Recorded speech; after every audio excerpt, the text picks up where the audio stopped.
Today we profile Senator Jim Bunning. He's the only man in American history to be inducted into the Baseball Hall of Fame, Cooperstown, New York, and also served in the U.S. Senate. Hall of Fame pitcher, the Senator Jim Bunning.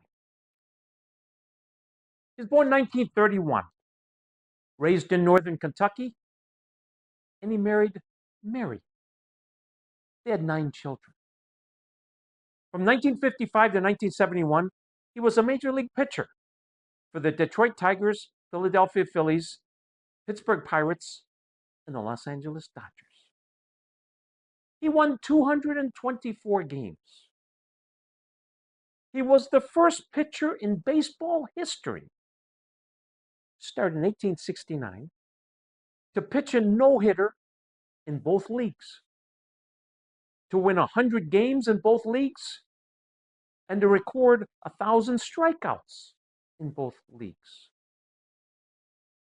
On June 21st, 1964, at Shea Stadium, he's pitching for the Phillies against the New York Mets.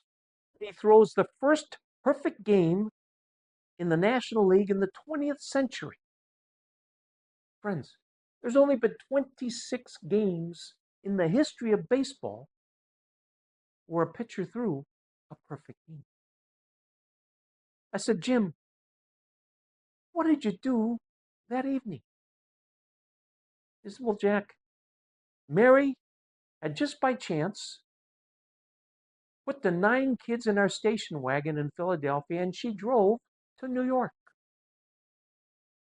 And so the 11 of us had a nice dinner at Howard Johnson's that night. Times were different. Everybody has a Yogi Berra story. Jim, what's your Yogi Berra story? Jack. I'm with the Detroit Tigers. Playing in Detroit, it's the second game of a doubleheader on a Sunday afternoon. And the Tigers had just brought up a new catcher. It was the first game the kid was ever going to catch in the major leagues. And when he crouched down and was giving me the signs, his fingers were too low.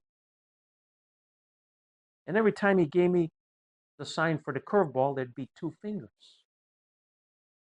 And from the Yankees, from the first place dugout, they could see the sign. So Gil McDougall, their shortstop, would whistle every time they told me to throw a curveball. They knew what was coming. They were killing me. At the end of 2 innings, it was 8-0. Back then, they didn't take you out of the game. So it's the top of the third. First guy up is Moose Scouring, the first baseman. Second or third pitch, the kid tells me to throw a curveball. And Gil McDougall whistles. I had it figured out. So I plunked Scouring right in the back. It was the first base. The next guy up is Yogi. He digs in. I go in the stretch. The rookie catcher gives me the curveball sign. McDougall whistles.